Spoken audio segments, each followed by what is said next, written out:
주님의 크신 위로와 사랑이 오늘 이 예배 자리 그리고 페이스북 라이브를 통해서 예배 함께 계신 모든 분들에게 같이 하시기를 축원합니다. 아프리카 밀림 지역에 서식하고 있는 특이한 음지식물 우츠프라 카치아라는 그 식물이 있는데요. 그 식물의 꽃말은 내가 너를 사랑해라고 한답니다.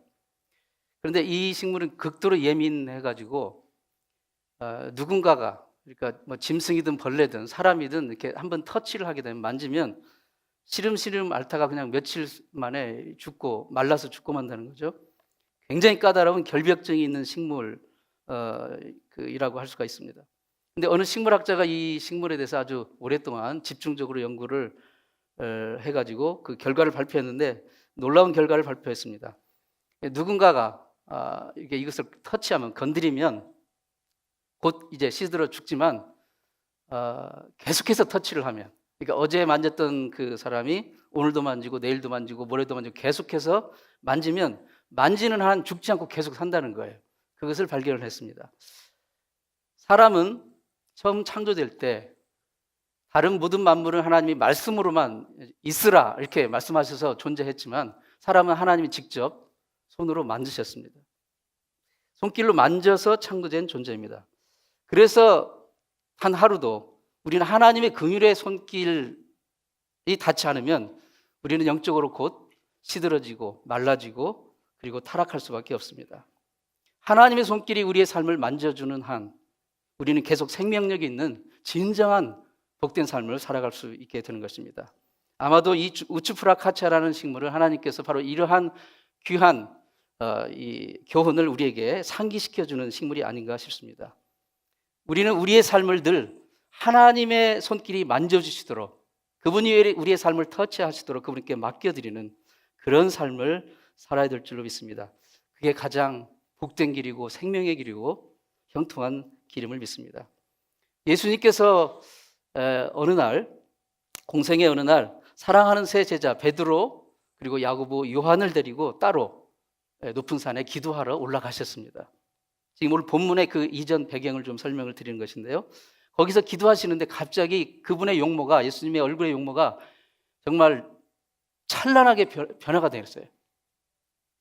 그 전에 보지 못하는 그런 놀라운 그 모습으로 변화가 되고, 그분이 입고 있던 옷이 희고 찬란한 광채가 나고, 어디선가 갑자기 모세와 엘리야가 나타나가지고 예수님과 대화를 나누는 그런 정말 기가 막힌 놀라운 광경을 이 세 제자들이 목격을 했습니다. 그리고 이튿날 산에서 예수님이 내려오시는데 많은 무리가 마중을 나왔다고, 많은 무리가 그를 보러 나왔다고 그렇게 되어 있습니다. 아마도 소문을 듣고 예수님의 그 놀랍게 변화된 모습을 호기심에 이제 보기 위해서 온 사람들도 많이 있었을 것이고, 또는 그 중에는 인생에 정말 자기 힘으로 해결할 수 없는 그런 고통의 문제, 답답한 인생의 문제를 가지고 와서 예수님의 긍휼의 손길이 만져주시기를 기다리는 그러한 무리도 그 중에는 있었을 것입니다. 이 시간 우리 모두는 지금 예수님 앞에 나와 있습니다. 여러분, 어떤 마음으로 우리가 나와 있습니까? 예수님을 한번 호기심 어린 마음으로 구경해 보려고 나오진 않으셨습니까? 아니면 내 인생의 진정한 문제를, 내 아픔을, 내 존재 자체를 그분께 진실하게 내어놓고 그분이 주시는 자유와 평안을 누리기 위해서 나오셨습니까? 오늘 본문에 무리 중 한 사람이 있었습니다. 그는 하나밖에 없는 아들, 외아들이 병에 걸린 문제를 안고 있었습니다. 자식이 아프면 부모는 제일 아프죠. 근데 그 병이 그냥 예사병이 아니고 더러운 귀신에 들린 그 병을 앓고 있었던 것입니다. 언제든지 이 귀신이 발동을 하면 쓰러져 거꾸러뜨리고 거품을 불게 하고 경련을 일으키게 하는, 소리를 지르게 하는, 이러한 정말 절망에 처한 이 아버지가 예수님 앞에 나와서 내 아들 좀 살려달라고 그렇게 간청하는 그런 상황이 되었습니다. 이 간청의 부르짖음을 들으신 예수님께서 내 아들을 여기 데려오라, Bring your son here 라고 말씀하셨습니다. 그 아들을 데리고 오는 그 순간에도 이 귀신은 계속 그를 넘어뜨리고 경련을 일으키고 소리를 지르게 합니다. 그 모습을 보신 예수님께서 그 더러운 귀신을 꾸짖으시고 그리고 그 아이를 낫게 하시어 온전히 회복시켜 그 아이를 아버지께 돌려주었습니다. 오늘 이 놀라운 사건을 통해 우리에게 말씀하신 하나님의 음성을 우리 모두가 들을 수 있었으면 좋겠습니다. 이 땅에 나의 문제를 대신해 줄 수 있는 사람은 아무도 없습니다. 예수님 말고는. 뉴욕의 한 목사님에게 한 청년이 찾아왔습니다. 목사님, 저에게는 항상 문제가 많습니다. 왜 그렇게 내 인생은 문제가 많은지 모르겠어요. 좀 문제 없이 살면 좋겠어요. 그래요? 그러면 내가 여기 그 문제 없는 곳을 하나 소개해 주죠. 여기 한 좀 가까운 곳에 한 15,000명이 이렇게 모여 있는데 거기는 한 사람도 문제가 없어요. 아, 그래요? 그런 곳이 있으면 저도 거기서 살고 싶어요. 그러자 목사님이 내 차에 타요. 내가 데려다 줄게. 하고 목사님이 차를 운전해서 데리고 간 것이 바로 그 지역에 있는 공동묘지였습니다. 문제가 없는 사람은 죽은 사람뿐입니다. 이 땅에 살아있다는 증거 중 하나가 문제가 있다는 거예요. 고민이 있다는 겁니다. 살아 숨쉬고 이 땅에 발을 딛고 있는 모든 사람은 예외 없이 문제와 고민을 안고 살아갑니다. 영국 왕이면 아무 문제가 없을까요? 미국 대통령이면 우리보다 더 많은 고민과 문제를 가지고 있습니다. 우리는 모두 다 이 땅에 살아있는 동안 우리의 문제를 가지고 있어요. 고민과 아픔을 가지고 있습니다. 다만 그 문제와 고민을 어떻게 대하는가, 어떻게 다루는가, 그 태도와 방법의 차이만 있을 뿐입니다. 예수를 믿는 하나님의 사람은 인생에 마주하는 이 문제에 대하여 어떤 태도로 임해야 되고 어떤 방법으로 다루어야 될 것입니까? 오늘 본문에 등장하는 이 남자는 외아들이 병에 걸린, 그것도 귀신에 들린 그 병에 걸린 그 문제, 정말 절망의 문제를 끌어안고 살아가고 있는 사람이었습니다. 세상의 의학적인 방법으로는 도저히 어찌 할 수 없는, 손을 쓸 수 없는 그런 기가 막히고 억장 무너지는 그 문제를 가지고 있었던 것입니다. 주위 사람들은 그에게 이런저런 말로 위로했을 것이에요. 아, 조금 기다려보세요. 아마 크면 조금 나아질 수도 있을 거예요. 너무 상심하지 마세요. 마음을 단단히 먹으세요. 얼마나 마음이 아프세요. 하지만 어떻게 하겠어요? 받아들여야죠. 이런 식으로 여러 가지 위로의 말을 했을지라도 그런 모든 말들이 그에게는 아무런 위로가 되지 못했을 것입니다. 여러분이 가지고 있는 문제에 대해서 누가 정말 위로의 말을 건넸을 때 그게 여러분 위로가 되십니까? 그렇게 말하는 그 누구도 이 아비의 아픔과 고통과 문제를 대신해 줄 수 없는 사람은 아무도 없어요. 아무도 없습니다. 이 문제는 여전히 그의 문제로 남아있는 거예요. 내 문제는 여전히 나의 문제입니다. 이게 이 땅을 살아가는 모든 사람의 실존적인 한계이고 현실입니다. 사랑하는 내 아이가 지독한 감기에 걸렸어요. 열이 나고 밤새도록 토하고 보채고 울고 기침하는데 엄마는 그를 위해 무엇을 해줄 수 있습니까? 병원으로 데리고 가줄 수는 있어요. 약을 사줄 수는 있어요. 그러나 그 독감을 아무리 사랑하는 내 아이를 할지라도 엄마가 대신 알아줄 수는 없는 거예요. 그 독감은 여전히 그 독감과 싸워야 하는 존재는 바로 그 아이가 그 독감과 싸워야 한다는 거지. 그 문제는 그의 것이에요. 그게 이 땅을 살아가는 우리 모두의 실존적인 한계입니다. 인생은 궁극적으로 각자의 문제를 안고 살아가는 존재입니다. 그런데 그것을 누구도 대신해 줄 수 없다는 것입니다. 그런데 이 문제의 해결의 출발점은 바로 그것을, 우리의 존재를, 우리의 문제를, 아픔을 예수 그리스도께 가지고 나오는 것입니다.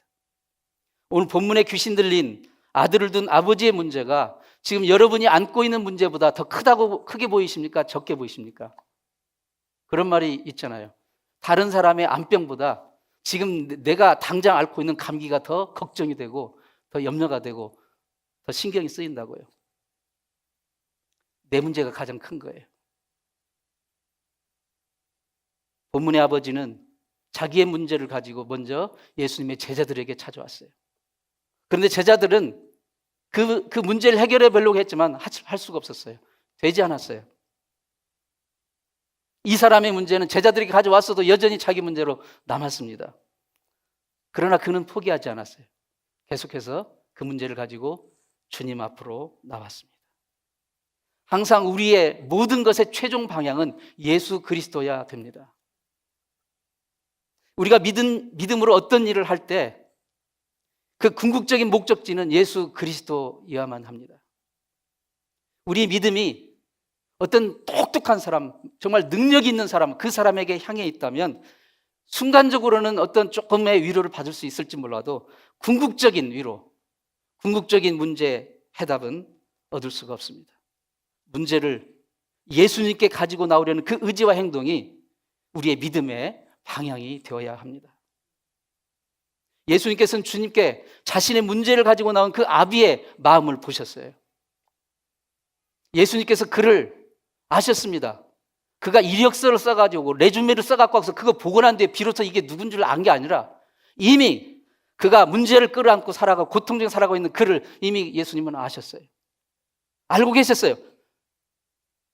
알고 계셨지만 그는 여전히 고통 가운데 있었어요. 언제까지? 그가 그 문제를, 자신의 아픔을, 자신의 존재를, 자신의 실존을 예수 그리스도 앞에 가지고 나왔을 그때 비로소 그는 그 문제에서 해방될 수 있었던 것입니다. 어떤 문제든 그 해결의 출발점은 예수 그리스도 앞에 가지고 나오는 것입니다. 선지자 사무엘의 어머니 한나 아시죠? 오랫동안 태가 열리지 않았어요. 태가 열리지 않았어요. 그 아이를 낳기 전에, 사무엘을 낳기 전에 오랜 세월 동안 정말 슬픔과 서러움과 고통과 아픔의 세월을 보내야 했어요. 주님이 모르셨을까요?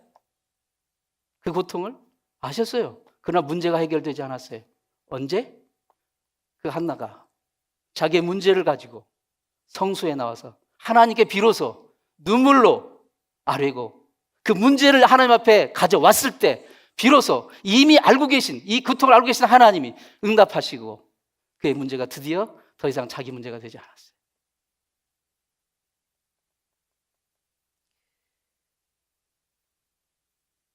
문제와 씨름하는 내 모습, 상처 입은 내 모습, 한계에 좌절하는 내 모습 그대로를 우리가 주님 앞에 가져와 주님의 긍휼의 손길로 터치하시기를 간구하고 기다리는 거예요. 거기서부터 진정한 회복은 시작되는 것입니다. 그래서 예수님이 우리의 해답이십니다. 여러분이 가지고 있는 문제가 어떤 것이든 그것의 궁극적인 해답은 예수 그리스도이십니다. 본문 42절에 주목할 만한 두 단어가 대조되어서 나옵니다. 귀신의 동작과 예수님의 행하심입니다. 귀신은 그를 거꾸러뜨리고 넘어뜨리고 스크림하게 하고 발작을 하게 하고 거품을 물게 합니다. 그러나 예수님은 그 더러운 귀신을 꾸짖으시고 내쫓으시고 그리고 그 아이를 회복시켜 주셨습니다. 귀신은 거꾸로 때리는데, 귀신은 망하게 하는데 예수님은 회복시켜 주십니다. 귀신이 거꾸로 때린다 해서 이 거꾸로 때린다는 말은 어떻게 설명할 수 있냐면 그 원어를 보면 이 싸움꾼이 이렇게 싸울 때, 그러니까 링에서 권투 선수가 좀 쉽게 비해서 링에서 권투 선수가 싸울 때 쳐가지고 링에 넘어뜨린다는 그런 그 의미를 가지고 있습니다. 근데 예수님이 꾸짖으신다, 귀신을 꾸짖으신다라는 그 말씀의 뜻은 어떤 영역에서 불법자를 합법적으로 내쫓는다는 뜻입니다. 어떤 영역에서 불법자를 합법적으로 내쫓는다는 것이에요. 그러니까 귀신은 불법적으로 이 아이의 삶에 침입해서 아이를 링 위에 내다 꽂으며 쓰러뜨리며 괴롭히며 그를 멸망의 길로 몰고 가는 것, 그게 귀신이 하는 일입니다. 그러나 예수님은 그 불법자 귀신을 링에서 아예 합법적으로 쫓아내버리시고 퇴장시키신 것입니다. 사단은 끊임없이 우리 삶 위에, 삶의 링 위에 불법적으로 침입해 들어와서 우리를 넘어뜨리고 때려눕히고 괴롭히고 좌절케 하고 절망케 하지만 예수님은 그 문제의 근원인 이 사단의 모든 하는 일을 우리 삶 가운데 합법적으로 회장시켜 버리시는 것입니다. 불신앙과 불순종의 영, 어둠의 영들은 우리의 삶을 방해하고 넘어뜨리는 그런 존재들이지만 예수님 그 문제의 근원을 합법적으로 추방하시고 우리의 삶을 본래의 생명의 삶으로 회복시켜 주시는 것입니다. 우리가 우리의 문제와 한계와 아픔을 주님께 가지고 나왔다는 것은 그 자체가 이미 우리가 인생의 문제의 궁극적인 해답 앞에 와 있다는 사실입니다. 예수님은 만물의 존재의 궁극의 목적이시고 우리 생명의 근원이십니다. 그분의 사랑은 완벽하고 그분의 돌보심은 온전합니다. 우리는 예수 그리스도 안에 있을 때 우리 참 존재의 의미와 가치를 발견하게 되고 참다운 복된 삶을 온전히 살아갈 수 있는 것입니다. 아까 그 식물이 누군가 계속 만져줄 때만 살아갈 수 있는 것처럼 하나님의 그 은혜, 긍휼의 손길이 우리를 만져주실 때, 우리가 그분 안에 거할 때 우리는 온전히 우리의 삶의 가치와 목적과 의미를 발견하되고 복된 삶을 살아갈 수 있습니다. 인간의 생과 사, 화와 복, 순간과 영원, 새것과 옛것, 고와 낙, 영과 육, 시작과 끝의 모든 문제의 해답이 예수 그리스도 그분 안에, 오직 그분 안에만 있습니다. 예수님께서 이 땅에 계실 때 그분이 그림을 그렸는지 저는 모르겠어요. 하지만 다빈치, 미켈란젤로 이런 사람들이 예수님께 자신의 재능을 가지고 왔을 때 그들이 그렸던 그 그림은 불후의 명작이 된 것입니다. 예수님께서 이 땅에 계실 때 어떤 노래, 곡을 쓰셨는지 모르겠어요. 하지만 베토벤, 핸델, 하이든 이런 사람들이 자신의 재능을 예수 그리스도 앞에 가지고 왔을 때 그들이 쓴 그 곡들은 위대한 명작으로 지금까지 남아 있습니다. 예수님이 이 땅에 계실 때 책을 쓰셨는지 시를 쓰셨는지 저는 모르겠지만 그러나 톨스토이, 단테 이런 사람들에게 그들이 재능을 주님 앞에 가지고 왔을 때 그들에게 영감을 주시어 위대한 문학 작품을 선물로 주신 것입니다. 여러분의 삶의 형편이 어떠하든 자신의 있는 모습 그대로 여러분의 문제와 한계, 상처, 아픔 그것을 그대로를 예수 그리스도 앞으로 가지고 나오십시오. 귀신 들린 아들을 둔 절망의 아버지가 그 아들을 예수 그리스도 앞에 데리고 나왔을 때 주님의 말씀에 순종하여 너의 아이를 데려오라. Bring your son here. 자신의 아픔, 자신의 문제 그것을 예수 그리스도 앞에 가지고 왔을 때 그는 비로소 온전하게 회복된 그 아이를 다시 되돌려 받을 수 있었던 것입니다. 우리 모두 어제 정말 가슴 아픈 뉴스를 들었습니다. 어제 이태원 그 유흥가에서 10만 명에 가까운 인파가 할로윈 축제를 한다고 모여들어가지고 서로 밀려 넘어지는 바람에 정말 150명이 넘는 그 사람들이 목숨을 잃었으면 너무 안타깝고 슬픈 일입니다. 이게 사람이 사람 위에 덮쳐가지고 그냥 그대로 숨이 막게 질식사한 거예요. 너무 기가 막힌 일 아닙니까? 한국의 세월호 이후 최대 참사라고 하더군요. 희생자 대부분이 10대 후반, 20대 초반 정말 젊은 청년, 청소년들이에요. 그런 자녀를 둔 부모들의 심정이 어떨까요?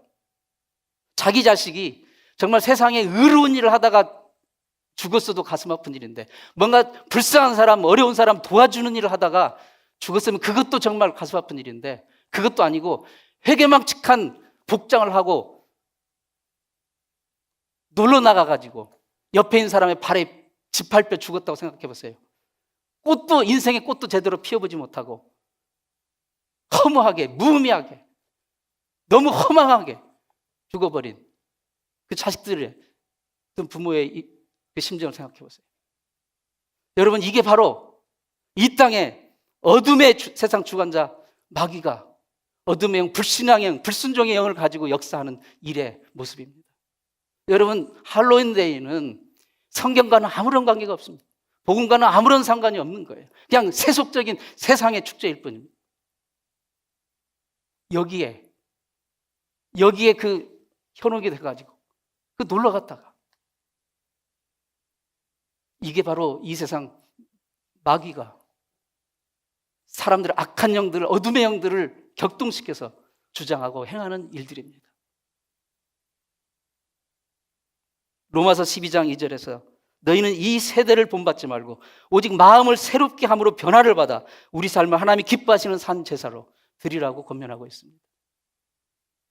바로 이 세대를 본받지 말고 이 세대, pattern of this world, 이 세상이 추구하는 패션, 이 세상이 추구하는 유행, 이 세상이 추구하는 그 흐름, 그것들이 뭘 합니까? 바로 이 할로윈 축제 같은 걸 하는 거예요.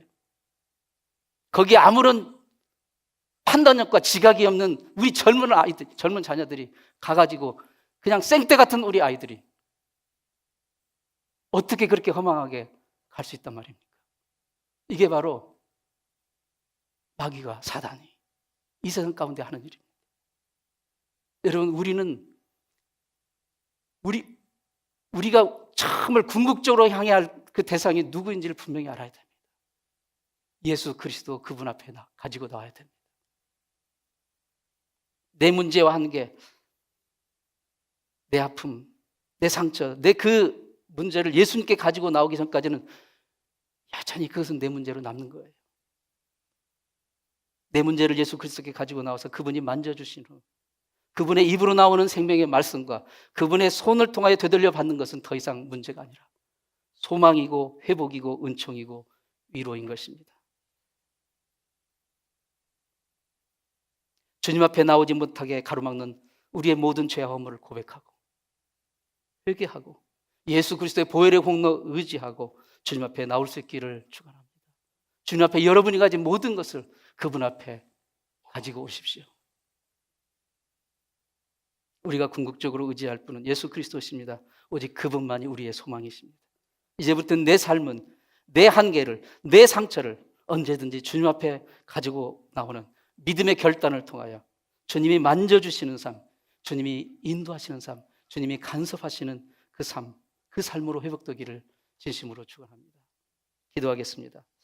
하나님 아버지, 내 삶이 예수님의 손을 거쳐갈 때, 내 문제가 예수님 앞에 아뢰어질 때, 죽음이 생명으로, 좌절이 소망으로, 암담한 어둠이 찬란한 빛으로, 평범함이 위대한 명작으로, 귀신 들림이 깨끗해지고 온전해짐으로, 문제가 은총으로 변화되는 그런 놀라운 회복을 보게 하여 주옵소서.